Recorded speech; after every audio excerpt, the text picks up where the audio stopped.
ഗണപതേ നമഃ. ഓം സം സരസ്വതീ നമഃ. ഓം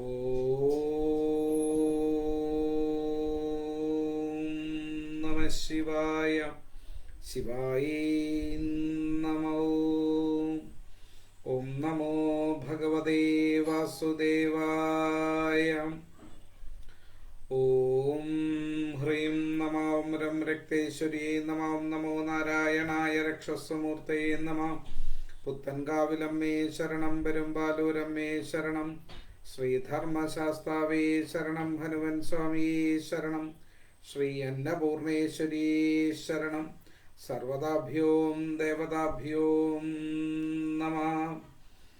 ഓം രാമായ രാമഭദ്രായ രാമചന്ദ്രായ വേധസേ രഘുനാഥായ നാഥായ സീതായാം പതയേ നമഃ. മനോജവം മാരുതതുല്യവേഗം ജിതേന്ദ്രിയം ബുദ്ധിമതാം വരിഷ്ഠം പദാത്മജം വാനരയൂഥമുഖ്യം ശ്രീരാമദൂതം ശിരസാ നമാമി. ബുദ്ധിർബലം യശോധൈര്യം നിർഭയത്വം അരോഗതാം അജാഢ്യം വാക്പടുത്വം ച ഹനുമത് സ്മരേണാത് ഭവേത്. ഓം വാണീദേവി സുനീലവേണി സുഭഗേ വീണാരവം കൈതൊഴാം. വാണീ വൈഭവമോഹിനീ ത്രിജഗതാം നാഥേ വിരിഞ്ച പ്രിയേ.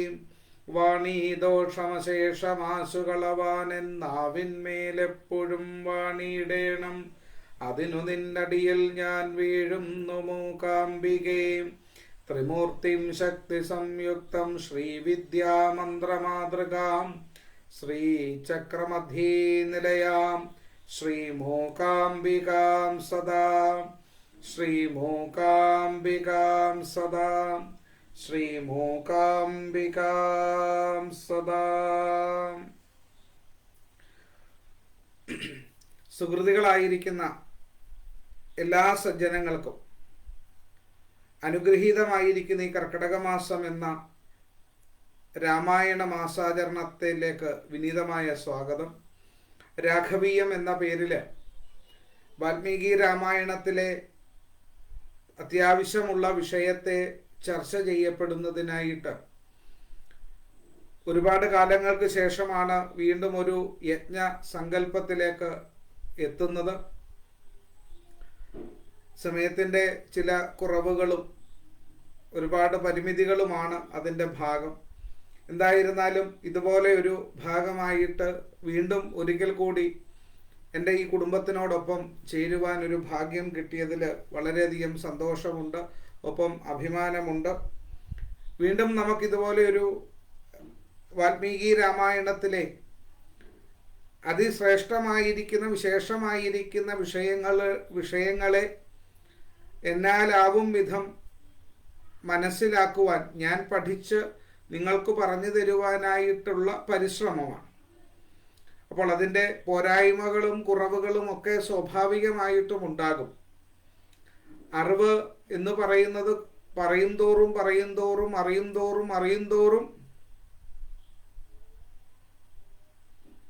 ഇത് മുന്നോട്ട് കൊണ്ടുപോകാൻ സാധിക്കുമെന്നാണ് തീർച്ചയായിട്ടും ഹരിച്ചേട്ട തീർച്ചയായിട്ടും നമ്മളെന്നും 9 മണിക്കാണ് ഉദ്ദേശിക്കുന്നത്. ഞാനൊരു അമ്പലത്തിൽ പൂജ കഴിക്കുന്ന ആളാണ്. അപ്പോൾ കർക്കിടക മാസം ആയതുകൊണ്ട് അവിടെ ഭഗവത് സേവയുണ്ട്. അങ്ങനെ നമ്മൾ കൃത്യമായിട്ട് 9 മണിക്ക് ആരംഭിക്കണമെന്നാണ് വിചാരിക്കുന്നത്. അപ്പോൾ തീർച്ചയായിട്ടും 9 മണിക്ക് നമ്മൾ ലൈവിൽ തീർച്ചയായിട്ടും എത്തും. ചില സന്ദർഭങ്ങളിൽ ഒരു പക്ഷേ എത്താൻ സാധിക്കാതെ വരുന്ന സമയങ്ങളിൽ അത് വീഡിയോ ആയിട്ട് നേരത്തെ അപ്ലോഡ് ചെയ്ത് കൃത്യസമയത്ത് പ്രീമിയറായിട്ട് അത് വരും. എന്തായിരുന്നാലും യാതൊരു ബുദ്ധിമുട്ടുകളും തടസ്സവും ഇല്ലാതെ തന്നെ നമുക്ക് മുന്നോട്ട് കൊണ്ടുപോകാൻ സാധിക്കും എന്നാണ് വിചാരിക്കുന്നത്. തീർച്ചയായിട്ടും ഹരിച്ചേട്ടൻ്റെ സാന്നിധ്യവും എല്ലാവരുടെയും സാന്നിധ്യവും അനുഗ്രഹവും ഒക്കെ ഉണ്ടാകണം. നമ്മളെല്ലാവരും, എന്നെ അറിയാവുന്നവർക്കറിയാം, നമ്മളെല്ലാവരും ഒരു കുടുംബം പോലെയാണ്. ഇതുവരെ ഒരുപാട് യജ്ഞങ്ങൾ നമ്മൾ നടത്തിയില്ലേ? ശൗനകം മുതൽ ശൗനകവും ശാംഭവവും ഒക്കെ തുടങ്ങി അനവധി യജ്ഞങ്ങൾ നമ്മൾ നടത്തി. അപ്പോൾ അതിൽ എല്ലാവിധത്തിലും നമുക്ക് പരിപൂർണതയിലേക്ക് എത്താൻ സാധിച്ചു. ഏറ്റവും വിശേഷത എന്ന് പറയുന്നത് നമ്മൾ ഉദ്ദേശിക്കുന്നിടത്തെന്നും നിൽക്കാത്ത രീതിയിൽ 100 ദിവസമായിട്ട് ചെയ്യാനിരുന്ന ശാംഭവം എന്ന ശ്രീമദ് ശിവപുരാണ ജ്ഞാനയജ്ഞം ഏകദേശം 262 ദിവസത്തോളം എടുത്താണ് നമ്മൾ പൂർത്തീകരിക്കപ്പെട്ടത്. അതിൻ്റെ ഏറ്റവും വലിയൊരു സന്തോഷം എന്ന് പറയുന്നത് ശിവപുരാണത്തിലെ എല്ലാ വിഷയങ്ങളെയും നമുക്ക് ചർച്ച ചെയ്യുവാനും അതോടൊപ്പം തന്നെ ആ സഹസ്രനാമമൊക്കെ പൂർണ്ണമായിട്ട് നമുക്ക് അർത്ഥം പറഞ്ഞു തന്നെ പോകാനൊക്കെ നമുക്കത് സാധിച്ചു. അതൊരു വലിയൊരു കാര്യമാണ് എന്നുള്ളതാണ്. ഇപ്പോഴും അത് ആൾക്കാർ കാണുന്നുണ്ട് എന്നുള്ളതാണ് ഏറ്റവും വലിയൊരു അഭിമാനകരമായിരിക്കുന്ന കാര്യം. അപ്പോൾ അങ്ങനെ നമ്മൾ ഇന്ന് വാൽമീകി രാമായണത്തെ ചർച്ച ചെയ്യപ്പെടുന്നതിനായിട്ട് ചിന്തിച്ചതിൻ്റെ കാരണം അധ്യാത്മരാമായണം എന്ന് പറയുന്ന ഒരു പരമാർത്ഥത്തെ പറ്റി ഒരുപാട് ചർച്ചകൾ നടക്കുന്ന ഒരു കാലമാണ്. ഞാൻ മനസ്സിലാക്കിയിടത്തോളം രാമായണത്തിൻ്റെ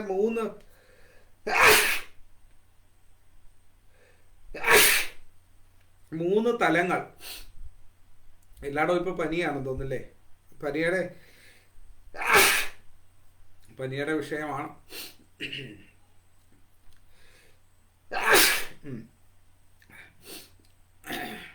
ഒരു പനി അങ്ങോട്ട് മാറിയതേ ഉള്ളൂ.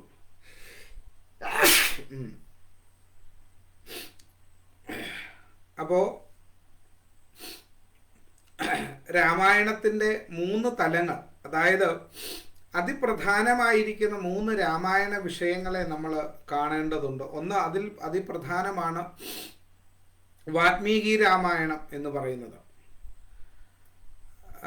ഞാൻ ആദ്യം ഒരു കാര്യം പറയാം. ഒരുപാട് പേര് എനിക്ക് നമസ്കാരം അയക്കുന്നുണ്ട്. തീർച്ചയായിട്ടും ഈ പറഞ്ഞു പോകുന്നത് വിട്ടുപോകാതിരിക്കാവുന്നത് വിട്ടുപോകും ചിലപ്പോൾ. നമ്മൾ അത്രയും എക്സ്പീരിയൻസ്ഡ് ആയിട്ടുള്ള ഒരാളല്ലാത്തത് കൊണ്ടേ. അപ്പോൾ അതുകൊണ്ട് സുരേന്ദ്രൻ സാറൊക്കെ USA നിൽക്കും, രാജീവ് ശർമ്മയൊക്കെ, ശൈല മാമൊക്കെ ഒരുപാട് പേര് നമസ്കാരമൊക്കെ അയക്കുന്നുണ്ട്. അപ്പം എല്ലാവർക്കും ഒരു നമസ്കാരമുണ്ട്. അത് തീർച്ചയായിട്ടും അത് എന്നോടൊപ്പം അതെല്ലാവർക്കും അറിയാം. സമയം കിട്ടുമ്പോൾ നമുക്ക് എല്ലാവരുടെയും പേരുകളൊക്കെ പറയും. തീർച്ചയായിട്ടും അത് എല്ലാവരും അത് ഉൾക്കൊള്ളണമെന്ന്. കാരണം ഇതിനകത്തിലേക്കൊന്ന് കയറി എത്താനൊരു പ്രയാസം ആദ്യം ഉണ്ടാകും. അപ്പം അതിൽ അതിപ്രധാനമായിരിക്കുന്ന വാൽമീകി രാമായണം, ആദ്യ കാവ്യമായിരിക്കുന്ന വാൽമീകി രാമായണം. ആദ്യ കാവ്യമായിരിക്കുന്ന വാൽമീകി രാമായണത്തിന് ഒരുപാട് സവിശേഷതകളുണ്ട്. കാരണം ആർഷഭാരത സംസ്കാരത്തിന് ഏറ്റവും ഉത്തമമായിരിക്കുന്ന തലങ്ങളിൽ വിരാജിക്കുന്ന മഹാകാവ്യമാണ് വാൽമീകി രാമായണം, അഥവാ ഇതിഹാസങ്ങളിൽ ഒന്നാമതായി കാണുന്ന വാൽമീകി രാമായണം. അത് കഴിഞ്ഞാൽ വളരെ ഏറ്റവും പ്രധാനപ്പെട്ടതായിരിക്കുന്ന മറ്റൊന്നെന്ന് പറയുന്നത് വ്യാസ രാമായണമാണ്. അപ്പം നമ്മൾ ചിന്തിക്കും, അതെങ്ങനെയാണ് വ്യാസ രാമായണം എന്നൊരു രാമായണം? വ്യാസമഹർഷി അറിയാം. അതായത്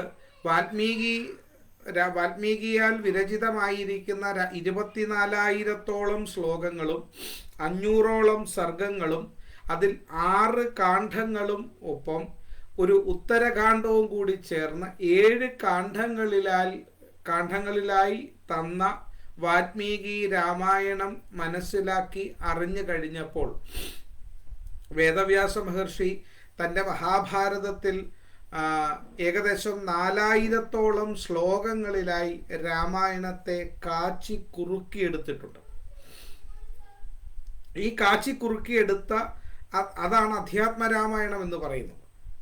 ഈ അധ്യാത്മരാമായണത്തെ പിന്നീട് അതിൽ നിന്നും മനസ്സിലാക്കിയ രാമൻ്റെ അനുജനായിരിക്കുന്ന എഴുത്തച്ഛൻ, രാമാനുജൻ എഴുത്തച്ഛൻ അത് കിളിപ്പാട്ട് രൂപേണ സമർപ്പിച്ചു. അതാണ് അധ്യാത്മരാമായണം കിളിപ്പാട്ടായി നമ്മളിപ്പോൾ നമ്മളുടെ എല്ലാ വീടുകളിലും ഒപ്പം ക്ഷേത്രങ്ങളിലുമൊക്കെ ഇപ്പോൾ പാരായണം പ്രധാനമായിട്ടും ചെയ്യുന്നത് എന്നാണ് അറിയുന്നത്. അപ്പോൾ 24,000 ശ്ലോകങ്ങളുള്ള വാൽമീകി രാമായണത്തിൻ്റെ സങ്കല്പ തലങ്ങളെ വളരെയധികം പ്രാധാന്യത്തോടുകൂടി മനസ്സിലാക്കുവാനും അവയെ ഉൾക്കൊള്ളുവാനുമൊക്കെ നമുക്ക് സാധ്യമാകുവാൻ ഈ 24,000 ശ്ലോകങ്ങളിൽ അപ്പം അതിൻ്റെതായ ഒരു ചെറിയ കഥാ വിഷയങ്ങളെ ചിലയിടത്ത് കുറച്ചിരിക്കാം. അതുകൂടാതെ തന്നെ എഴുത്തച്ഛൻ്റെ രാമായണത്തിലുള്ളൊരു പ്രത്യേകത, അതിനകത്തിൽ ഭക്തി കുറെ കൂടി കൂടുതൽ ചേർത്തിട്ടാണ്. കാരണം എഴുത്തച്ഛൻ ഒരു നല്ല ഭക്തനാണ്. അപ്പോൾ താൻ സമൂഹത്തിന് സമർപ്പിക്കുന്നതിൽ അതിന് കൃത്യമായിരിക്കുന്ന ഭക്തിയുടെ പ്രഭാവം ഉണ്ടാകണമെന്ന് ആഗ്രഹിച്ച ഒരാളാണ്. അപ്പോൾ ആ ഭക്തി പ്രസ്ഥാനത്തിലൂടെ മുന്നോട്ട് പോകുന്ന എഴുത്തച്ഛൻ, തുഞ്ചത്ത് രാമാനുജൻ എഴുത്തച്ഛൻ, വളരെ കൃത്യമായിട്ട് തന്നിലുള്ള ഭക്തി കൂടി രാമൻ എന്ന അവതാര പുരുഷോത്തമനിൽ നൽകപ്പെട്ടതാണ് അധ്യാത്മ രാമായണം കിളിപ്പാട്ട് എന്ന് പറയുന്നത്. പക്ഷേ വാൽമീകി രാമായണം അങ്ങനെയല്ല. വാൽമീകി രാമായണം എന്ന് പറയുന്നത്, ആ വാൽമീകി രാമായണത്തിന് അതിൻ്റേതായിരിക്കുന്ന ഒരു തലമുണ്ട്. കാരണം ഇത് ഓരോ തലങ്ങളിൽ, ഓരോ സമയങ്ങളിൽ ജീവിച്ചിരിക്കുന്നവരുടേതായിരിക്കുന്ന തലങ്ങളിൽ നിന്നുകൊണ്ടാണ് ഇവയൊക്കെ എഴുതുന്നത്. അപ്പോൾ അവരവരുടെ കാഴ്ചപ്പാടുകൾ, ആ സമയത്തുള്ള കാഴ്ചപ്പാടുകൾക്കുള്ള സ്വാധീനം ഇവയ്ക്ക് ബലമായിട്ടുണ്ടാകും താൻ. കഴിഞ്ഞ നമ്മളുടെ അപ്പൂപ്പന്മാർ പറയുന്ന ജീവിത സാഹചര്യത്തിൽ നിന്നുകൊണ്ടല്ല ഇന്ന് നമ്മൾ ചർച്ച ചെയ്യപ്പെടുന്നതും സംസാരിക്കുന്നതുമല്ല. ഒരു കാര്യം ഒരിടത്ത് അറിയിക്കണമെങ്കിൽ, പണ്ട് ഒരു കല്യാണം നടത്തണമെങ്കിൽ ഒരു 2 ആഴ്ച അല്ലെങ്കിൽ 3 ആഴ്ച മുമ്പ് വിറക് കീറാനായി ആളിന് ഏർപ്പാടാണ്. എനിക്കൊക്കെ നല്ല ഓർമ്മയുണ്ട്. വിറക് കീറി അത് ഉണക്കി, അത് നന്നായിട്ട് ഉണക്കി കൃത്യമായ സ്ഥലത്ത് അതെല്ലാം വെച്ച്, അതിനുശേഷം വിളിക്കാനായി പോകുന്ന സമയത്ത് ബസ് കയറി പല സ്ഥലങ്ങളിലൊക്കെ പോയി വിളിക്കേണ്ടവരുണ്ട്. ഒപ്പം കുടുംബാംഗങ്ങൾ എല്ലാവരും നേരിട്ട് പോയി വിളിക്കേണ്ടവരുണ്ട്. അത് പ്രത്യേകം തയ്യാറാക്കി ഒരു കാർഡ് പോലും അടിക്കുന്നത്, കല്യാണക്കുറി പോലും അടിക്കുന്നത് 1 ആഴ്ച 2 ആഴ്ചത്തെ സമയമാണ്. ഇന്നതൊന്നുമില്ല. രാവിലെ വാട്സപ്പിൽ നമ്മൾ ഡീറ്റെയിൽ അയച്ചാൽ 1 മണിക്കൂറിനകത്ത് നമുക്കത് അയച്ചു തരും അവർ. നമ്മൾ തെറ്റുതിരുത്തി അപ്പോഴേ പ്രൂഫ് കൊടുത്തു കഴിഞ്ഞാൽ 1 മണിക്കൂറിനകത്ത് കല്യാണക്കുറി നമ്മുടെ വീട്ടിൽ കൊണ്ടുതരും, ഇല്ലേ? ഓൺലൈനിൽ നമുക്ക് തന്നെ തിരഞ്ഞെടുക്കാം. ഏത് വേണമെന്ന് വീട്ടിലിരുന്നു കൊണ്ട്, കമ്പ്യൂട്ടറിന് മുമ്പിൽ ഇരുന്നുകൊണ്ട് നമുക്ക് തിരഞ്ഞെടുക്കാം. പക്ഷെ പണ്ട് കാലത്ത് അങ്ങനെയല്ല. അന്ന് ഓരോ അക്ഷരങ്ങൾ നുള്ളിപ്പറക്കി വെച്ച് അച്ചടിശാലയിൽ അങ്ങനെയായിരുന്നു. അക്ഷരങ്ങളെല്ലാം ഓരോന്ന് നുള്ളിപ്പറക്കി വെക്കുന്ന ഒരു സങ്കല്പം ഉണ്ടായിരുന്നു. അതൊക്കെ പണ്ട് കണ്ടിട്ടുണ്ട്. കല്യാണക്കുറിയെല്ലാം അടിച്ച് എല്ലാ വീടുകളിലും ഒക്കെ ഒരു 2-3 മാസത്തെ ഒരു വലിയ ഒരു പ്രോസസ്സാണ് ഒരു കല്യാണം എന്ന് പറയും. നാട്ടിലെ കുറെ ചെറുപ്പക്കാരെല്ലാവരും കൂടി ചേർന്ന് തലേ ദിവസം ഇല വെട്ടാനായി ആ ചുറ്റുവട്ടത്തൊക്കെ പോകുന്ന ഒരു കാര്യമുണ്ട്. അതൊക്കെ ഒരു വലിയ രസകരമായിരിക്കുന്ന കാര്യമാണ്. തലേ ദിവസം എല്ലാവരും എത്തുക, പിറ്റേ ദിവസം രാവിലെ എല്ലാവരും, നമ്മൾ പറയും, വീഡിയോ കോച്ചിലോട്ട് കയറുക, അല്ലേ? വീഡിയോ കോച്ചിൽ കയറി മുമ്പിൽ ഇരിക്കാൻ കുറേ പേർക്ക് താല്പര്യമാണ്. സിനിമ കാണണം, ഒരു സിനിമ അതിൽ കൂടി കാണാനൊക്കെ ആയിട്ട് നമ്മൾ എത്രമാത്രം ഒന്ന് ആലോചിച്ച് നോക്കിയാൽ നമുക്കിപ്പോഴും അത് ആലോചിക്കുമ്പോൾ വളരെയധികം സന്തോഷവും രസവും ഒക്കെ തോന്നുന്നുണ്ടല്ലേ? കാറുകളിൽ, കല്യാണ കാറുകളിലൊക്കെ ചെറിയ ചെറിയ പൂക്കളൊക്കെ കല്യാണ സ്ഥലത്ത് ചെല്ലുമ്പോൾ കൊച്ചുകുട്ടികൾ വന്ന് ആ പൂക്കളൊക്കെ പറിച്ചെടുക്കുക, നമ്മൾ വഴക്ക് പറയുക, അതൊക്കെ പണ്ട് കാലത്ത്. അപ്പോൾ ഞാൻ പറഞ്ഞു വന്നത്, ഓരോ സാഹചര്യത്തിൽ ജീവിക്കപ്പെടുന്നവർ അവരവരുടേതായിരിക്കുന്ന കാഴ്ചപ്പാടുകളെ ആ തലത്തിൽ വെച്ചുകൊണ്ടാണ് പറയുന്നത്. അപ്പോൾ തീർച്ചയായിട്ടും അതിൻ്റേതായിരിക്കുന്ന വിശേഷതകളും പ്രത്യേകതകളും ഒക്കെ ഉണ്ട് എന്നുള്ളതാണ് നമ്മൾ മനസ്സിലാക്കേണ്ടതായിരിക്കുന്ന കാര്യം. അപ്പോൾ നമ്മൾ പ്രധാനമായിട്ടും മനസ്സിലാക്കുന്നത് എഴുത്തച്ഛൻ്റെയും വാൽമീകി രാമായണത്തിൻ്റെയും ആ വ്യാപ്തിയുടെ പ്രത്യേകതകളാണ്. എഴുത്തച്ഛൻ്റെ രാമായണത്തിൽ നമുക്ക് കൂടുതൽ ഭക്തി കാണുമ്പോൾ വാൽമീകി രാമായണത്തിൽ നാം കാണുന്നത് മാതൃകാ പുരുഷോത്തമനായിരിക്കുന്ന ശ്രീരാമൻ എന്ന ഒരു വ്യക്തിത്വത്തെയാണ്. കാരണം ഈ വാൽമീകി രാമായണം തുടങ്ങുന്നത് തന്നെ വളരെ ശ്രേഷ്ഠമായിരിക്കുന്ന നാരദ മഹർഷിയോട് വാൽമീകി ചോദിക്കുന്ന ഒരു ചോദ്യത്തെ കൊണ്ടാണ്. ഈ ലോകത്ത് മര്യാദാ പുരുഷോത്തമനായിരിക്കുന്ന ഒരാള്, ആ ചോദ്യം തന്നെ വളരെ പ്രസക്തമാണെന്നുള്ളതാണ്. ഈ ലോകത്തിൽ ഗുണവാനും വീര്യവാനും ധർമ്മജ്ഞനും കൃതജ്ഞനും സത്യവാക്കും ദൃഢവ്രതനും ചാരിത്രയുക്തനും എല്ലാവർക്കും ഹിതനും വിദ്വാനും സമർത്ഥനും ഏവർക്കും പ്രിയപ്പെട്ടവനുമായിരിക്കുന്ന ഒരു വിദ്വാൻ ആരാണ് എന്നുള്ളതാണ്. ഒരു വ്യക്തിയെ അല്ല നമുക്ക് അന്നേരം അവിടെ പറയാൻ സാധിക്കുന്നത്. കാരണം ഓരോ വ്യക്തികളിലും അവരുടേതായിരിക്കുന്ന വിശേഷമായിരിക്കുന്ന വ്യക്തിത്വങ്ങളുണ്ട്, ഇല്ലേ? ശബ്ദം കൊണ്ടുണ്ടാകാം, രൂപം കൊണ്ടുണ്ടാകാം, ഭാവങ്ങൾ കൊണ്ടുണ്ടാകാം. അപ്പോൾ അങ്ങനെ ഓരോരോരോ വിഷയങ്ങൾ അവർക്ക് ഓരോരുത്തർക്കും ഉണ്ടാകാം. ഇവിടെ ഇതെല്ലാം കൂടി തികഞ്ഞിരിക്കുന്ന ഒരാളിനെയാണ് ചോദിക്കുന്നത്, അല്ലേ? ഗുണവാന്, വീര്യവാന്, ധർമ്മജ്ഞന്, കൃതജ്ഞന്, സത്യവാക്ക് പറയുന്ന ആള്, ദൃഢവ്രതന്, ചാരിത്രയുക്തന്, എല്ലാവർക്കും ഹിതനായിട്ടുള്ളവന്, വിദ്വാനായിട്ടുള്ളവന്, സമർത്ഥനായിട്ടുള്ളവന്, ഏവർക്കും പ്രിയങ്കരനായിട്ടുള്ളവർ. അപ്പൊ ഈ 11ഓളം ഗുണങ്ങളുള്ള ഒരാളുണ്ടെങ്കിൽ അത് ആരാണ് എന്ന് പറയുമ്പോൾ അത് പറയുന്നുണ്ട്. ഒരു ചോദ്യം കൂടി എന്നിട്ട് ചോദിക്കുന്നുണ്ട്. ഇത് മാത്രമല്ല, പിന്നെന്താണ്?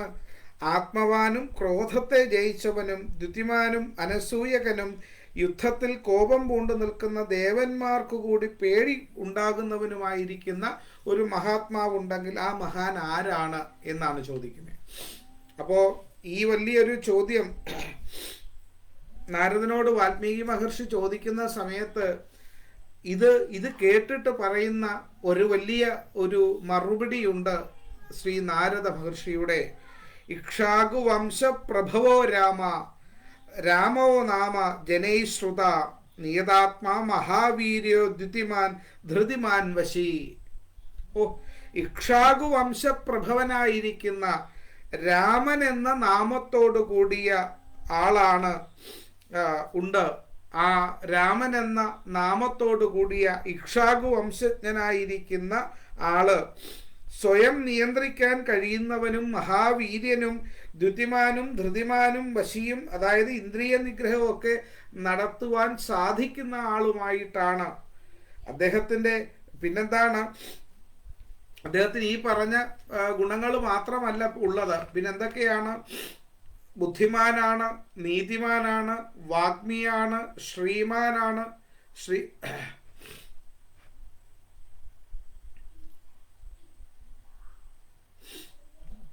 ബുദ്ധിമാനാണ്, നീതിമാനാണ്, വാഗ്മിയാണ്, ശ്രീമാനാണ്, ശത്രുനാശകനാണ്, വിശാലമായിരിക്കുന്ന തോളോട് കൂടിയവനാണ്, അതോടൊപ്പം തന്നെ മഹാബാഹുവാണ്, ശംഖുപോലെ കണ്ഠമുള്ളവനാണ്, വലിയ താടി അഥവാ വായ് വർത്തിക്കുന്ന മുഖഭാവമുള്ള ആളാണ്, പിന്നെ വിശാലമായിരിക്കുന്ന മാറിടമുള്ള ആളാണ്,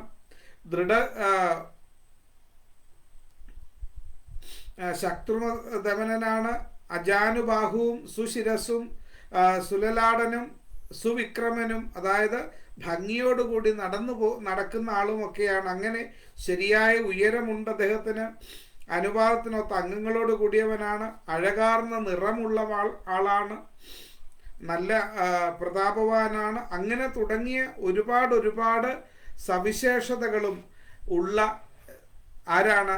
രാമോ ഇക്ഷാകു വംശപ്രഭവോ രാമോ നാമ ജനൈശ്രുത എന്നാണ് പറയുന്നത്. ഇക്ഷാകു വംശത്തിൽ പിറന്ന ആ രാമൻ എന്ന നാമത്തോടു കൂടിയ ആളാണ് അങ്ങനെ ഒരാള്. അപ്പൊ ചോദിച്ചു, ഇങ്ങനെ ഒരാളുടെ പ്രാധാന്യത്തെ പറ്റി ഒന്ന് പറഞ്ഞു തരണം. എന്തൊക്കെയാണ് അദ്ദേഹത്തിന്റെ കാര്യങ്ങളെന്ന് പറയുമ്പോൾ, ഇവിടെ ഈ വാൽമീകി രാമായണത്തിൽ പറയുന്ന ഒരു വിശേഷമായിരിക്കുന്ന ആദ്യ ഭാഗം അഥവാ ഈ ഒന്നാമത്തെ കാണ്ഡമായിരിക്കുന്ന ബാലകാണ്ഡത്തിൽ ഏകദേശം 77ഓളം സർഗങ്ങളാണുള്ളത്. നമ്മൾ പറഞ്ഞു 500ഓളം സർഗങ്ങളാണ് ഉള്ളത് എന്ന് രാമായണത്തിൽ. 6 കാണ്ഡങ്ങൾ ഉത്തരകാണ്ഡത്തിലൂടെ ഏകദേശം 500ഓളം സർഗങ്ങളാണ്. അത് അധ്യായങ്ങളെന്നാണ് അതിൻ്റെ ഉദ്ദേശിക്കുന്നത്. അതിൽ ബാലകാണ്ഡത്തിൽ തന്നെ ഏകദേശം 77ഓളം സർഗങ്ങൾ അധ്യായങ്ങളുണ്ട് എന്നാണ് പറയുക. ആ 77 സർഗങ്ങളിൽ ആദ്യത്തേതായിരിക്കുന്ന കഥാസൂചന അഥവാ കഥാസംക്ഷേപം എന്ന ഭാഗം, അതിലാണ് ഇത് ആരംഭിക്കപ്പെടുന്നത്. അവിടെയാണ് ഇത് എങ്ങനെയാണ് സമാരംഭിക്കുന്നത് എന്ന് പറയുന്നത്. അതിൽ ഇവിടെ നാരദ മഹർഷിയോട് വാൽമീകി മഹർഷി ചോദിക്കപ്പെടുന്ന ചോദ്യത്തിൻ്റെ കൃത്യമായിരിക്കുന്ന മറുപടി എന്ന് പറയുന്നത് രാമായണ കഥ തന്നെ പറയുകയാണ്. രാമായണത്തിൻ്റെ കഥ കൃത്യമായിട്ട് വാൽമീകിയോട് നാരദ മഹർഷി പറഞ്ഞു കൊടുക്കുകയാണ്. പണ്ട് ഇക്ഷ്വാകു വംശത്തിൽ പിറന്ന രാമൻ എന്നു പേരോട് കൂടിയ ആൾ. അദ്ദേഹം എങ്ങനെയുള്ള ആളാണ്? ദശരഥന്റെ മകനാണ് എന്നാണ് പറയുക. ദശരഥൻ എന്നു പേരുള്ള രാജാവും അദ്ദേഹം അയോധ്യയുടെ അധിപനായിരിക്കുന്ന ആളുമാണ്. ആ അയോധ്യാധിപനായിരിക്കുന്ന ദശരഥൻ എന്ന മഹാരാജാവിൻ്റെ 3 ഭാര്യമാരിൽ ഒന്നാമത്തെ ഭാര്യയായിരിക്കുന്ന കൗസല്യ എന്ന ധർമ്മപത്നിയുടെ മകനായിരിക്കുന്ന രാമൻ എന്ന പേരോടുകൂടിയ വ്യക്തിത്വമാണ് ഈ ലോകത്തെ ഏറ്റവും മഹത്തായ, ഏറ്റവും ചൈതന്യമുള്ള ആളായിട്ടുള്ള ആള് എന്ന് പറയുന്നത്. അപ്പം അതുകൊണ്ട് ആ ആളിനെ പറ്റി പറയുമ്പോൾ ആ ആളുടെ ഒരു വിശേഷത എന്താണെന്ന് ചോദിച്ചാൽ, രാമായണത്തിന് അതിപ്രധാനമായിരിക്കുന്ന, അല്ലെങ്കിൽ ആ രാമൻ എന്ന പേരിന് തന്നെ അനവധി ഗുണങ്ങളുള്ളതായിട്ട് പറഞ്ഞുകൊണ്ട് രാമായണം എന്ന വിഷയത്തെ തന്നെ ഇവിടെ പറഞ്ഞു കൊടുക്കുകയാണ് നാരദ മഹർഷി വാൽമീകിക്ക്. അപ്പോൾ രാമായണത്തിൻ്റെ എല്ലാ ഭാഗങ്ങളും പറയുന്നുണ്ട്. പിന്നെ വളരെ ദശരഥ മഹാരാജാവ് രാജ്യം നോക്കിക്കൊണ്ടിരുന്ന കാലം, ആ രാജ്യം എന്ന് പറയുന്നത് ദശരഥൻ എന്ന പേര് തന്നെ വളരെ ശ്രേഷ്ഠമാണ്. കാരണം ഒരേ സമയം 10 ദിക്കിലേക്കും ഒരുപോലെ രഥം ഓടിച്ചുകൊണ്ട് യുദ്ധം ചെയ്ത് ശത്രുക്കളെ നിഗ്രഹിക്കാൻ കഴിവുള്ള ആളാണ് രാജാവ്. അപ്പോൾ അങ്ങനെ വിശേഷമായിരിക്കുന്ന, ശ്രേഷ്ഠമായിരിക്കുന്ന ഗുണങ്ങളുള്ള രാജാവ്.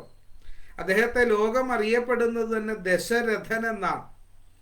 10 ദിക്ക് എന്ന് പറയുന്നത് നമുക്കറിയാം, 4 ദിക്കുകളും 4 കോണുകളും ഇല്ലേ? കിഴക്ക്, തെക്ക്, പടിഞ്ഞാറ്, വടക്ക് എന്ന് പറയുന്ന 4 ദിക്കുകളും, അഗ്നികോണും നിരുതികോണും വായുകോണും ഈശാനകോണും തുടങ്ങി 8 ദിക്കുകൾ, 8 കോണുകൾ ചേർന്ന് 4 കോണുകൾ കൂടി ചേർന്ന് 8 ദിക്കുകളുണ്ട്. അതുകൂടാതെ അതാണ് അഷ്ടദിക്കുകൾ എന്ന് പറയുന്നത്. പിന്നെ മുകളിലേക്കും താഴേക്കും, അങ്ങനെ ഏറ്റവും കൂടുതൽ 10 ദിക്കുകളുള്ള ആ 10 ദിക്കുകളിലേക്കും ഒരേ സമയം രഥം ഓടിച്ച് യുദ്ധം ചെയ്ത് വിജയിക്കുവാൻ കഴിവുള്ളവനാണ് ദശരഥൻ എന്ന് പറയുന്നത്.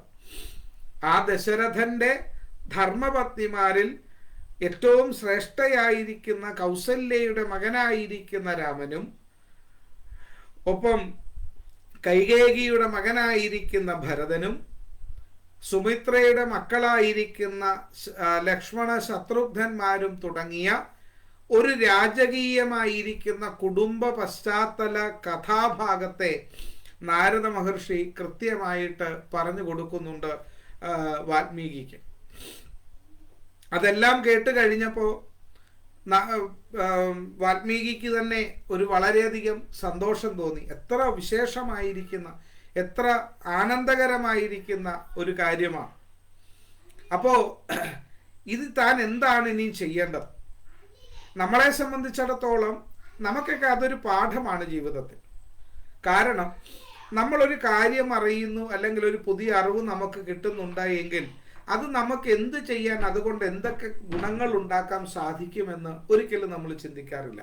ഒരാൾ ഒരു കാര്യം പറഞ്ഞു, ഞാനത് കേട്ടു, അത് എൻ്റെ ഉള്ളിൽ വെച്ചു, എന്നോടുകൂടി അത് തീരട്ടെ. അങ്ങനെ എത്രത്തോളം നല്ല നല്ല കാര്യങ്ങൾ നമുക്ക് ഈ ലോകത്ത് നഷ്ടമായി എന്നറിയാം. എത്രയോ അറിവുകൾ നമുക്ക് നഷ്ടമായിട്ടുണ്ടെന്നറിയാം.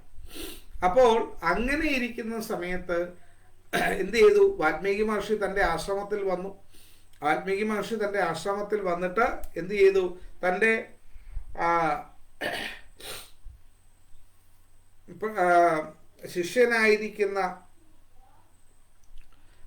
തൻ്റെ ശിഷ്യനായിരിക്കുന്ന ഭരദ്വാജനോട് കാര്യങ്ങളൊക്കെ പറഞ്ഞിട്ട് പറഞ്ഞു. കലശക്കുടമൊക്കെ എടുത്തുകൊണ്ട് വരാൻ പറഞ്ഞു. അവിടത്തേക്ക് വേണ്ട കാര്യങ്ങളൊക്കെ ചെയ്യാൻ പറഞ്ഞു. അങ്ങനെയുള്ള കാര്യങ്ങളൊക്കെ ചെയ്തുകൊണ്ടിരിക്കുന്ന സമയത്ത് ബ്രഹ്മദേവൻ അവിടെ എത്തുകയാണ്. ഈ ബ്രഹ്മദേവൻ അവിടെ എത്തുന്ന സമയത്ത് പിതൃതുല്യനായിട്ട് കാണേണ്ട പിതൃത്വ അവസ്ഥയിൽ നിൽക്കുന്ന ബ്രഹ്മദേവന്റെ സാന്നിധ്യം കൊണ്ട് അനുഗ്രഹീതമായി തൻ്റെ ആശ്രമം മാറിയപ്പോൾ വാൽമീകി മഹർഷി അദ്ദേഹത്തെ നമസ്കരിച്ച് പാദ്യാർഘ്യാദികളെല്ലാം അദ്ദേഹത്തിന് നൽകി.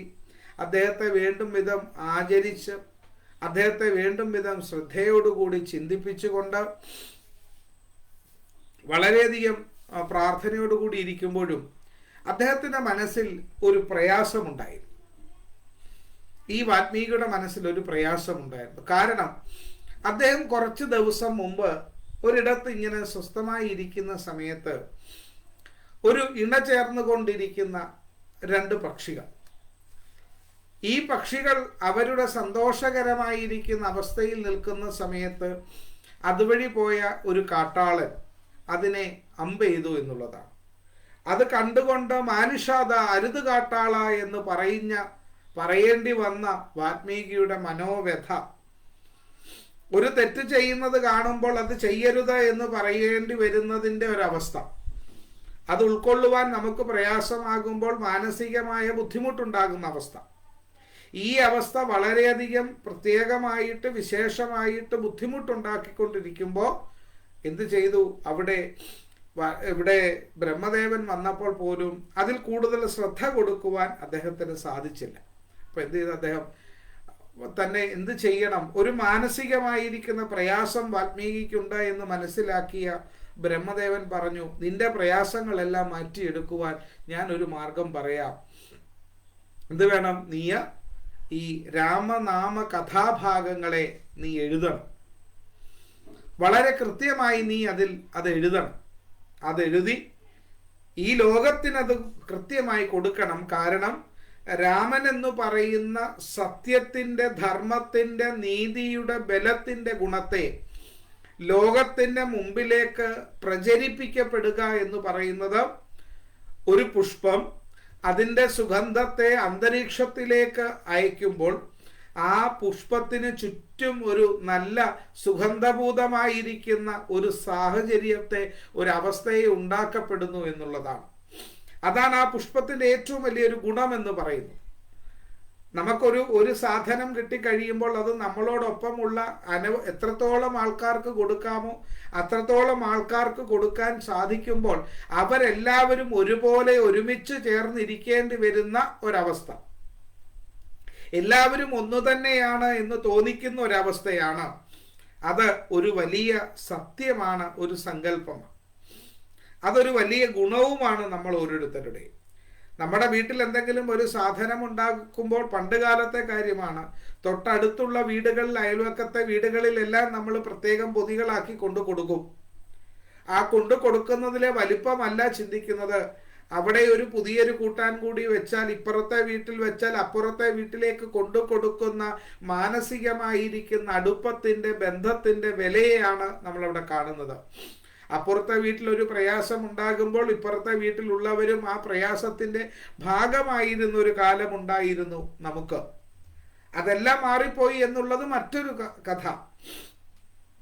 നമ്മളുടെ പ്രയാസങ്ങളും ബുദ്ധിമുട്ടുകളൊക്കെ നമുക്ക് മറ്റുള്ളവരോടുകൂടി, നമ്മളോടൊപ്പം നമ്മുടെ അയൽവക്കത്തുള്ളവരോട് നമുക്ക് പറയാൻ സാധിക്കുമായിരുന്നു. ഒരു ആശ്വാസമായിരുന്നു. മാനസികമായിട്ടും സാമ്പത്തികമായിട്ടും ഒക്കെ നമ്മളെ സഹായിച്ചിരുന്ന ഒരു അയൽവക്കം നമുക്കുണ്ടായിരുന്നു, അയൽക്കാർ നമുക്കുണ്ടായിരുന്നു. വീട് മേടിക്കുമ്പോൾ ഏറ്റവും നല്ല അയൽക്കാരുള്ള വീട് നോക്കി മേടിക്കുന്നവരായിരുന്നു. ഇന്ന് അയൽവക്കക്കാരുമില്ലാത്തൊരു വീട് വേണം നമുക്ക്. വസ്തു മേടിച്ചു കഴിഞ്ഞാൽ ഒരു മുട്ടറ്റം മാത്രം പൊക്കമുള്ള, അതിന് വേണ്ടിയിട്ട് മുട്ടറ്റം മാത്രം പൊക്കമുള്ള ഒരു കയ്യാല മാത്രമേ കെട്ടത്തുള്ളായിരുന്നു. ഇപ്പോഴതല്ല. ആ ഒരു വസ്തു മേടിച്ചാൽ ആദ്യം കെട്ടുന്നത് മതിലാണ്.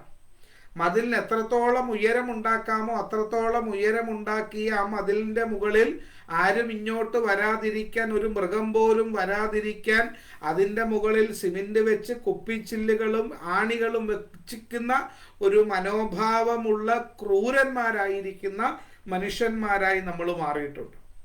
എന്നിട്ടോ ഒരു വലിയ ഗേറ്റുമിട്ട് പുറത്തു നിന്ന് ഒരാൾക്ക് അകത്തെ കുറ്റി മാറ്റാൻ പറ്റാത്ത വിധത്തിൽ അടുപ്പിച്ച് കമ്പികളാക്കി വെച്ച് ഒരു ഗേറ്റ് ഉണ്ടാക്കിയിട്ട് ആ ഗേറ്റിൽ നമ്മൾ എഴുതി വെക്കും, അനുവാദമില്ലാതെ അകത്ത് കയറുന്നത് ശിക്ഷാർഹമാണ്. പിന്നെന്ത് ചെയ്യും? ഇവിടെ എന്താണ്, ആരും കയറി വരരുതെന്ന് പറയുന്ന ഒരാൾക്കാരായി നമ്മൾ മാറി. നമുക്ക് ആർക്കും ആരെയും കുറ്റം പറയുകയല്ല, മറിച്ച് നമ്മുടെ ഒരു സാഹചര്യം ഇന്ന് അങ്ങനെയായി എന്ന് പറയുകയാണ്. ആ സാഹചര്യത്തിൽ തനിക്ക് കിട്ടിയ നല്ല നല്ല അറിവുകളെ, നാരദനിൽ നിന്ന് കിട്ടിയ അറിവിനെ സമൂഹത്തിലേക്ക് പ്രയോജനകരമാം വിധം അത് അവതരിപ്പിക്കപ്പെടുവാൻ കഴിവും യോഗ്യതയുമുള്ള വാൽമീകിയിലൂടെ സാധ്യമാകുമെന്ന് മനസ്സിലാക്കിയ ബ്രഹ്മദേവന്റെ ആ വാക്കുകൾ വാൽമീകിയിൽ ഉണ്ടാക്കിയ ഒരു പ്രചോദനം വളരെ വലുതാണ്. അതങ്ങനെ പ്രചോദനത്തോടുകൂടി അദ്ദേഹം മുന്നോട്ട് അത് എഴുതുവാനുള്ള ആഗ്രഹത്തോടു കൂടി അദ്ദേഹം ചിന്തിക്കുകയാണ്. അപ്പോൾ അങ്ങനെ ചിന്തിക്കുന്ന വിഷയത്തെ, എഴുതുന്ന വിഷയത്തെയും അവയുടെ ഭാഗങ്ങളെയും ഒക്കെ നമുക്ക് നാളെ ചർച്ച ചെയ്യാം. ഇന്ന് മറ്റൊരു പ്രോഗ്രാമിലൂടെ ഇന്ന് പോകേണ്ടതുണ്ട്. നാളെ മുതൽ മറ്റൊന്നും പ്രോഗ്രാം ഏക്കാതെ നാളെ കൃത്യം നമുക്ക് 9 മണിക്ക് തന്നെ ആരംഭിച്ച് ഒക്കുന്നതും സമയം ഏകദേശം നമുക്ക് ഈ കർക്കിടക മാസത്തിൽ തന്നെ പൂർണ്ണമായി ഇതിൻ്റെ സങ്കല്പ തലങ്ങളെ പറയാൻ നമുക്ക് ശ്രമിക്കണം. ഇന്ന് നമ്മൾ ഏകദേശം ഇപ്പോൾ ഇവിടെ സമർപ്പിക്കുകയാണ്. എല്ലാവർക്കും എല്ലാ നന്മകളും ഉണ്ടാകുന്ന വിധത്തിലേക്ക് എത്തട്ടെ. നാളെ 9 മണിക്ക് എല്ലാവരും ഇതിൻ്റെ ഭാഗമായിട്ട് എത്തണം എന്ന് പ്രാർത്ഥിക്കുന്നു. ഇത് എല്ലാവരിലേക്കും ഷെയർ ചെയ്യാൻ കൊള്ളാമെന്ന് നിങ്ങൾക്ക് തോന്നുകയാണെങ്കിൽ നിങ്ങൾ ഷെയർ ചെയ്യുക. എല്ലാവരും നല്ല അവരവരുടേതായിരിക്കും നല്ല വാക്കുകൾ നമുക്ക് നൽകട്ടെ എന്ന് പ്രാർത്ഥിച്ചുകൊണ്ട് എല്ലാവർക്കും എല്ലാ നന്മകളും അനുഗ്രഹങ്ങളും ഉണ്ടാകുന്ന സങ്കല്പമായി മാറുന്നു എന്ന് പ്രാർത്ഥിക്കുന്നു. ഒരുപാട് പേര് നമസ്കാരം അറിയിച്ചിട്ടുണ്ട്. ശ്രീദേവി, ശ്രീമതി ഗീതാജി പിള്ള, രാധാമണി, ധരണീധരൻ, പിന്നെ രാധ സദാശിവൻ, സുരേഷ് കുമാർ, ഗിരിജ വാസന്തൻ, വിനോദ് ചേർത്തല. വിനോദേട്ടാ നമസ്തേ. എൻ്റെ കൂടെ സപ്താഹത്തിന് സഹകരിക്കുന്ന ഒരാളായിരുന്നു. ശ്രീ അശോകൻ ചേട്ടന് തൃപ്പാറ മേൽശാന്തിയാണ്. ദേവേന്ദ്രനെ, രശ്മി പി, സുരേഷ് ബുക്സ് കണ്ണൂർ, പ്രശോഭ സുരഭി നമസ്കാരം, ഉദയ നമസ്കാരം, രാജേശ്വരി MK, തുളസി രഘുനാഥ്, ഭരതൻ, ബാക്കിയൊക്കെ പറഞ്ഞാണ് തോന്നുന്നല്ലേ. അപ്പം എല്ലാവർക്കും ഒരിക്കൽ കൂടി അരുൺകുമാർ AG, ശ്രീകല MK നമസ്കാരം. എല്ലാവർക്കും ഒരിക്കൽ കൂടി നമസ്കാരം അറിയിക്കുന്നുണ്ട്.